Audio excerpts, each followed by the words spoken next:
há um questionamento muito pertinente com relação à diferença entre o assédio sexual e o assédio moral.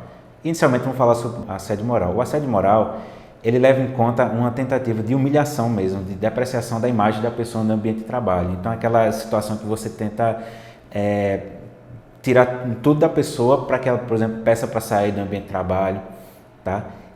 No entanto, a questão do assédio sexual, ela faz com que a pessoa tenha um ganho sexual com relação a isso, tá? Então, como geralmente são os chefes que tentam ganhar alguma vantagem sexual, por exemplo, um subordinado, alguma coisa nesse sentido. Para entender melhor o assédio sexual, é interessante que a gente faça um recorte histórico, para que a gente consiga melhor entender o fenômeno.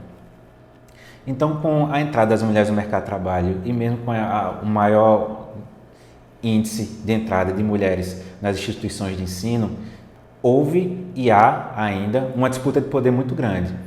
Então, nesse sentido, as mulheres foram vistas também não só como sujeito de direito, mas foram vistas também como objeto. E nesse sentido, há uma disputa de poder muito grande. E o poder no assédio sexual, ele é um elemento muito importante, porque é a partir dele que a gente pode melhor compreender, tá? Então, para que a gente consiga entender essa situação melhor, cerca de 40% das mulheres no mercado de trabalho já indicaram que sofreram algum tipo de assédio sexual. Por sua vez, os homens, apenas 12% dos homens já afirmaram ter sofrido tal tipo de assédio. Se a gente parte, por exemplo, para o ensino, né, para instituições de ensino, esse número são muito próximos ou até maiores.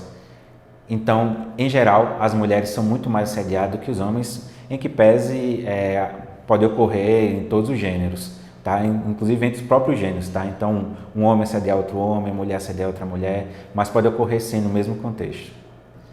Então, basicamente, o assédio sexual ele é a ação de que uma pessoa que tem um poder hierárquico sobre outra, ela tem que ter um proveito sexual daquilo. Então, geralmente ocorre em situações no ambiente de trabalho, por exemplo. Um chefe que tenta tirar um proveito sexual de um subordinado, ou vamos tentar entrar no contexto escolar, tá? Então, um professor, uma professora que tenta tirar um proveito sexual de um aluno ou de uma aluna. São situações terríveis, tá? Que podem levar a situações extremamente complexas. E isso é importante, tá certo, gente? Sempre tenta levar em conta a questão da hierarquia, tá? Na questão legal. Psicológica, ela expande um pouquinho mais. Então, o lado psicológico pode ser colegas de trabalho, pode haver algum tipo de assédio, ou o inverso também, tá? Que a gente chama ascendente, a descendente, tá certo? Então, é do subordinado, por exemplo, que pode assediar sexualmente o chefe, e o mesmo aluno também que pode assediar sexualmente um professor ou uma professora. Tá? Mas legalmente, realmente tem essa questão da hierarquia. Tá? Legalmente, a questão é essa. As consequências psicológicas do assédio são as mais variadas possíveis e devastadoras também. Então, inicialmente, há um sentimento de culpa muito grande, a vítima tende o tempo todo a achar que ela é culpada por aquela situação toda, em que momento ela deu abertura para que aquela pessoa ache que ela pode ter algum ganho sexual com ela.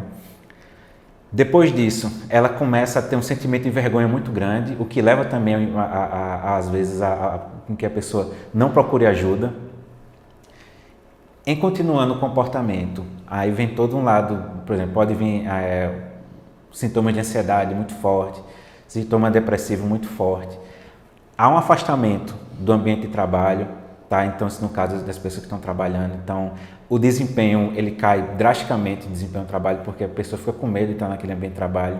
Se a gente começar a pensar, por exemplo, no estudante, a mesma situação, então o estudante pode ter esses mesmos sintomas, pode não querer voltar para a sala de aula, pode ter um desempenho acadêmico muito inferior, tá? E desencadear uma série de outras, por exemplo, uma síndrome do pânico pode ser acarretado também por um sentimento desse, pois a pessoa se sente em vários momentos totalmente desamparada. Então é importante que a pessoa procure ajuda o mais rapidamente possível. Seja os meios legais ou vai procurar, por exemplo, entre outras situações, assim, um apoio psicológico, médico, que será muito bem acolhida nesse momento.